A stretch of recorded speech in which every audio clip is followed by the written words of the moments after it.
This is Channel 2, the 10 o'clock news. Good evening. Chicago police have filed murder charges tonight against a South Side man accused of setting fire to an apartment building to get rid of his family. 7 people died in that fire, including the suspect's wife and their 2-year-old son. Nevada are still being rocked by aftershocks following today's big earthquake. Los Angeles was worst hit. At least 6 people died. Hundreds of others were injured, and more still suffered heart attacks. The quake was centered to the west of the San Andreas fault line, which runs the length of California. April 25th, 1986, 5:23 in the afternoon. The Soviet nuclear reactor at Chernobyl explodes. A dangerously reactive cloud spreads for thousands of miles. It is the worst nuclear accident in history.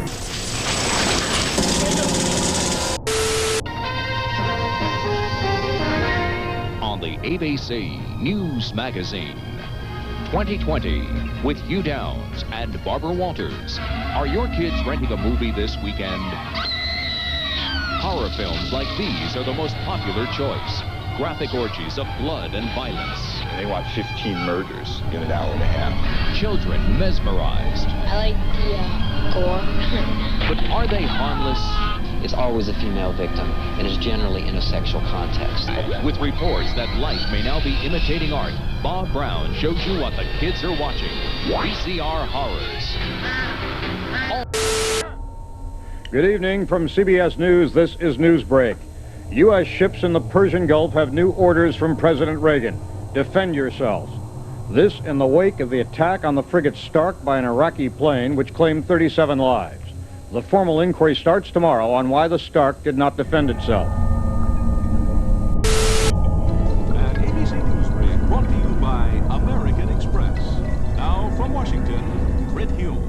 Good evening. In Beirut, a terrorist group holding 3 American professors hostage has withdrawn its offer to trade the captives for hundreds of prisoners held by Israel. The group has not renewed death threats against the hostages. Meanwhile, a convoy of food and medicine has reached 2 Palestinian refugee camps in Lebanon, where starved occupants have reportedly been eating weeds and rats to survive a 17-week siege by Shiite Muslim militiamen. There is a late story out of north-central Oklahoma. An explosion has rocked the Bartlett Fireworks Factory in Enid, Oklahoma. There were first reports within the past half hour of some people being injured, but late news from Enid is that only 1 injury has been confirmed. There were also early reports that fires may have broken out in as many as 7 buildings. The Enid Fire Chief, Everett Brewer, says there are also numerous grass fires in the area. The fire chief said there was a big explosion reportedly scattering fire all over the area. There have been some reports of house fires, but none so far has been found. The fireworks factory makes fireworks for aerial displays. It is located in an industrial area in the northern part of Enid. Enid is a community about 80 miles northwest of Oklahoma City. The explosion, of course, is the second of that kind in 2 years here in Oklahoma. Back in June of 1985, almost 2 years exactly to the day, 21 people died and 5 others were hurt at a factory explosion near Hallett. We have a reporter and a camera crew on the way, and we'll expect additional details as they are available, and certainly a summation of today's explosion in Enid on our news tonight at 10. They're calling it the Monday Massacre, the worst drop in Wall Street history. I just came from inside, and it looks like a madhouse. It's so crazy. Nobody even expected it to be down this much. Hour after hour today, wave after wave of selling hit the stock market. A selling panic, the professionals call it. By the closing bell, the Dow Jones Industrial Average was in the steepest fall in its 103-year history, down more than 500 points. The Iran-Contra scandal transfixed Washington for most of 1987 and renewed a struggle as old as the Republic between the President and Congress. I will tell you right now, Council, and all the members here gathered, that I misled the Congress. How can our system of government work if the administration is not candid in its answers to the Congress? Congressman Lee Hamilton of Indiana and Lieutenant Colonel Oliver North, the President's National Security Council, defined the 2 poles of the argument: a Reagan administration obsessed with preventing leaks and a Congress that could not get a straight answer to its questions.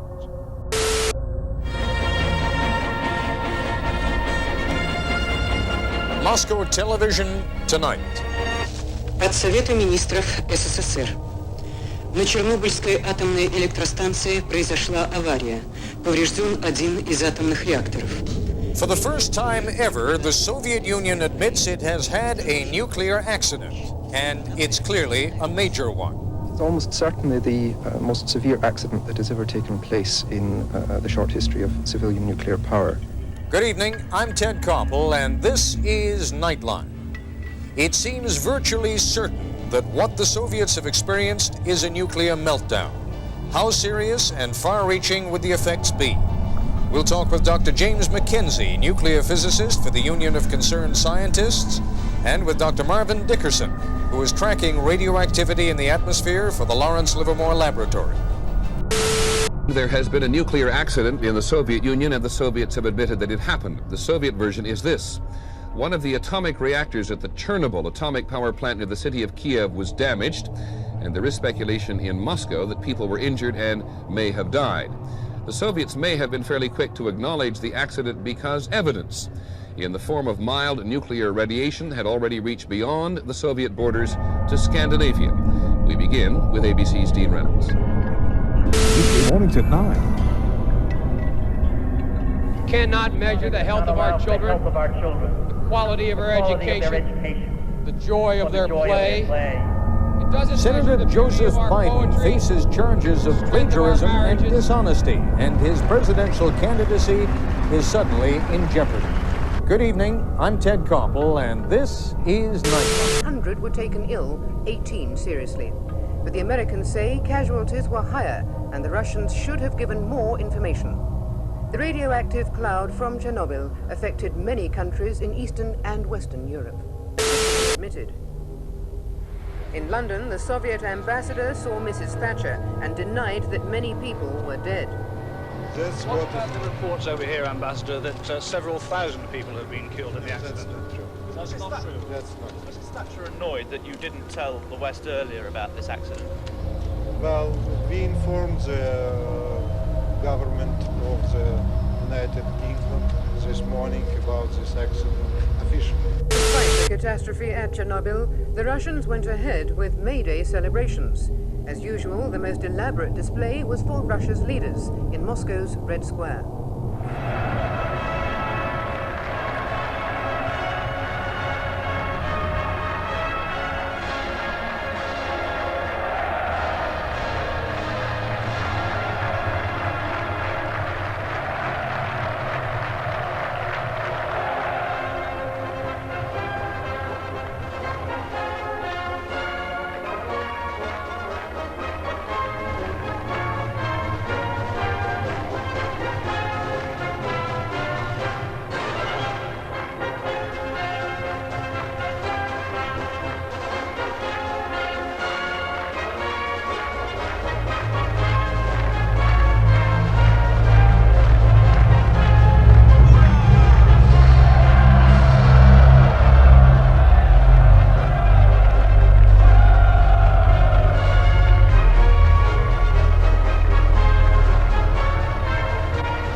After the nuclear power station disaster in the Ukraine, and soldiers are still trying to control the reactor fire which flared after the accident last weekend.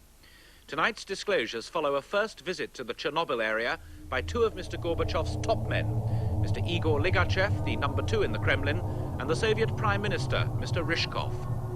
Over Britain and much of Europe, radiation levels have fallen today. So only now, one full week after the disaster at Chernobyl, is the scale of the after effects becoming clear. The new facts released by the Russians tonight are 49,000 people have been evacuated and will not be able to return to their homes in the near future. 200 people have radiation injuries, 40 of them serious. And between 20 and 25 people are critically ill. The fire at the reactor is still smouldering. This fullest information yet from the Russians came from a close aide of Mr. Gorbachev, the Moscow Communist Party chief Boris Yeltsin. Significantly, after a storm of criticism of Soviet secrecy, he gave his details in the West. First, some details to a West German television interviewer, including the admission that the reactor breakdown was caused by human error. Then tonight, Mr. Yeltsin said the Soviet Union would now consider joining an early warning system to discuss nuclear accidents.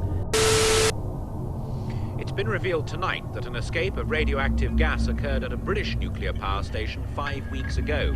It happened at the Dungeness A station in Kent. The Central Electricity Generating Board says it was a minor accident and there was no risk to health. Labour's environment spokesman, Dr. John Cunningham, said there was absolutely no excuse for keeping the incident secret. On the eve of the Seven-Nation Summit in Tokyo, both Mrs. Thatcher and President Reagan have urged the Russians to say more about Chernobyl. Mrs. Thatcher, who's been visiting South Korea, compared initial Soviet silence with American accounts of the shuttle disaster. Come forward and tell everybody exactly what happened. You can hardly call this kind of an accident an internal affair when other countries are threatened with the fallout of dangerous radioactivity. And says there's no danger to the public from the cloud of radiation which has passed over the country in the wake of the Chernobyl nuclear disaster. The Environment Secretary, Kenneth Baker, has revealed that radiation levels were at their highest last Friday. Since then, they've been falling rapidly. But throughout Europe, there's still anxiety, and most countries, including Britain, are monitoring radiation levels closely. In the Soviet Union, the government has blamed local officials for not realizing the gravity of the situation until 36 hours after the explosion. These then are today's main developments. In Moscow, the Soviets have admitted mistakes were made. In Brussels, common market officials say they'll ban fresh food imports from Eastern Europe. And at Westminster, the Environment Secretary has said there's no health risk in this country. But the thing is that you don't know, and I sometimes wonder whether they actually know what the risks are, and I think that's the point. I know that amongst a group of friends of mine, there's been quite a lot of concern because there seems to be conflicting reports. Fears about the radiation levels of rainwater led the Minister, Kenneth Baker, to advise Scottish farmers to use mains water instead to water their cows. All around the country, milk supplies are still being monitored, and though radiation levels have in most cases begun to fall, those tests will continue for several more days. I think at the moment not to drink any fresh rainwater is a good thing because the risk is very small, but if you can avoid a small risk, why not avoid it? For the majority of the rest of the people in the country, they should not be worried. I know they'll be concerned, and that's why we're here. We're monitoring all the time. We want to give as much information as possible to people. They need not be worried at the moment. We're continuing to watch the situation. Well, despite the assurances, the public clearly have been worried about the effects of radiation, in particular about that warning not to drink rainwater. And in the Commons today, there were accusations of government complacency and secrecy. John Cunningham for Labour called on the government to be explicit, frank and open. The public are entitled to know, he said. For the Liberals, Simon Hughes claimed that the effect of radiation on food, milk and water is near emergency levels. Gordon Wilson, the Scottish Nationalist MP, said the incident had displayed an alarming lack of concern by the government. As more facts about the Chernobyl disaster emerge, it's becoming clear just how slow the Russians were to act after the initial explosion at the power station. Today they admitted that it was 36 hours before they began to evacuate the area, but the government is still anxious to convince the West that it's now coping well. The head of the investigating commission was blunt. Local experts had not made a correct assessment of the accident. But the implication was they'd misinformed Moscow, which didn't realize the scale of the disaster until it was too late. The sequence of events is now becoming clearer. There was a chemical explosion in the early hours of Saturday morning. This damaged the structure of the building and started a fire. Radiation was released into the atmosphere, and the fire spread from the building to the core of the reactor. While the radiation leak seems to have been checked, it isn't clear if the fire is out. But it was not until the following afternoon, 36 hours after the accident, that most of the 50,000 or so people who lived nearby were evacuated. At that stage, the radiation levels were at their peak. This afternoon's press conference was tightly controlled, with few questions from the floor, and swiftly terminated. The officials flatly denied there'd been any delay in informing the rest of the world. We made information available when we had it, they said. Only in the last 24 hours, 10 days after the disaster, have local radio and television stations in the Kiev region started broadcasting advice to avoid some local vegetables and to spend less time in the open air. This is Brian Hanrahan for the 9 o'clock news.